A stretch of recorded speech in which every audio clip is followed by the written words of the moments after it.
Assalamu alaikum. FA Part 1 Statistics, Chapter number 2 Measure of Central Tendency, and the topic in Measure of Central Tendency Harmonic Mean. Example 2.33 में है Calculate harmonic mean of the following distribution. X and F value is given in the question and harmonic mean हमने इसका calculate करना है. ठीक है, harmonic mean सबसे पहले हमने फार्मूला लिखना होगा और फार्मूले के बाद हम उसके अकॉर्डिंग जो है वो क्वेश्चन सॉल्व करेंगे. सही है, तो सबसे पहले हमने क्या करना है, हमने यहाँ पर हार्मोनिक मीन का फार्मूला जो है वो लिखना होगा. अब इस क्वेश्चन में जो क्वेश्चन आपको गिवन है ये हमारे पास डिस्क्रीट सीरीज है, डिस्क्रीट डेटा सेट है for group data. Group data में एक डिस्क्रीट होता है, एक कंटिन्यूस होता है. जब एक्स एंड एफ की वैल्यूज गिवन है, this is the discrete data set. And आपको इन केस जब आपको क्लासेस गिवन हो तो फिर वो हमारे पास कंटिन्यूस डेटा सेट होता है. ठीक है, तो this is the group data set. And group data set, first we write the formula. Harmonic mean is equal to, according to the formula, summation f divided by summation f divided by x. Okay, summation f divided by summation f divided by x. This is the formula, and according to the formula we construct all the columns. Okay, the x and the f. The x values is 12, 14, 16, 18, 20, 22. ठीक है, ये हमारे पास x की values given है and frequency जो given है 1, 4, 6, 10, 7, 2. The frequencies value हमारे पास गिवन है. According to the formula we construct one column f divided by x. f divided by x means f की हर एक वैल्यू क्या करेंगे, हम x पर डिवाइड करेंगे अकॉर्डिंग टू द फॉर्मूला. अब हमने क्या करना है, कॉलम कंस्ट्रक्ट करना है. 1 डिवाइडेड बाय 12, 1 डिवाइडेड बाय 12. ठीक है, the answer is 0.0833. And the next value is 4, 4 divided by 14, 0.2857.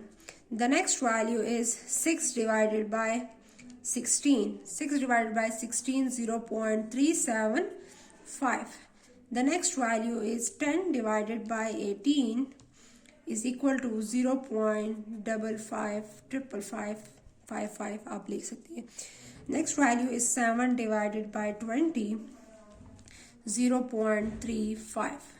And the next value is 2 divided by 22. 2 divided by 22 से आंसर आएगा 0.0909. Clear.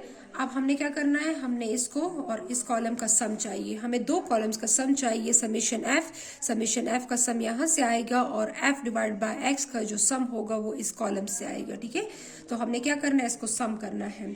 1 + 4 + 6 + 10 + 7 + 2. The sum of this column is 30 and the sum of this column is 0.08 plus 833 plus 0.2857 plus 0.375 plus 0.555 plus 0.35 plus 0.0909. ठीक है, the answer is 1.73999. ठीक है, हमारे पास इस column का सम जो आया है 1.73999. So the harmonic mean formula, first right the harmonic mean formula, again right summation f divided by summation f divided by x. And what is summation f? The summation f answer is 30 and then divided by summation f divided by x, answer is 1.73999. Clear? So 30 divided by 1.73999, the answer is 17.2423. Mean 17.2. 17 is lies between in this data set, in the center of this data set. Means 17 lies between 16 and 18. Means our calculation is correct, हमारी calculation बिल्कुल सही है। इसलिए अगर ये question हमारे पास इसका answer इसके सेंटर में लाई ना करता तो फिर जो है ये हमारे पास ये क्वेश्चन जो है ये हम कह सकते हैं कि हमारी कैलकुलेशन में कोई मिस्टेक हुई है। लेकिन इस क्वेश्चन का आंसर जो है वो इसके सेंटर में लाई कर रहा है, मीन्स एवरेज वैल्यू जो होती है वो हमारे पास सेंटर में लाई करती है, डेटा के सेंटर में लाई करती है, तो it's mean over calculation is correct. ठीक है, तो हमारी कैलकुलेशन जो है वो भी हमारे पास ठीक है। तो ये हमारे पास फॉर्मूला था, और फॉर्मूले के बाद फॉर्मूला जब आप राइट कर लेंगे तो उसके बाद आप जब कॉलम कंस्ट्रक्ट करेंगे तो आपकी लिए आसानी हो जाएगी कि हमें कौन सा कॉलम हमें कंस्ट्रक्ट करना है। तो f डिवाइड बाय x के अकॉर्डिंग देखें तो हमारे पास यहाँ पर सिर्फ एक कॉलम कंस्ट्रक्ट करने की ज़रूरत है। तो इस क्वेश्चन को जो है तो मैंने सॉल्व कर लिया है। ठीक है, थैंक यू, अल्लाह हाफिज़।